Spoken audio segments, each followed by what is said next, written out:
I started, it was 8th grade on the way down to DC, and we kind of all just got into it, trying to solve Rubik's Cubes, and the secret is just knowing the algorithms to solve it.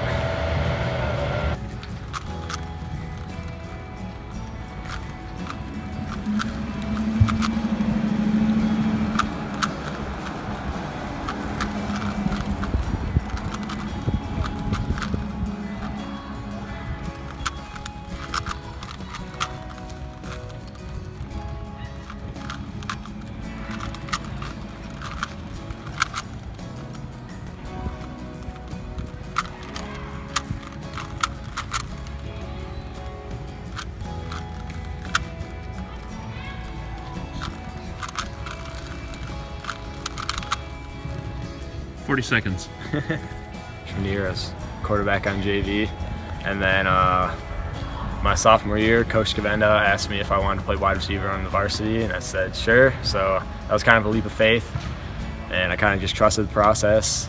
And as years went on, I just trained harder and harder, and where I am now.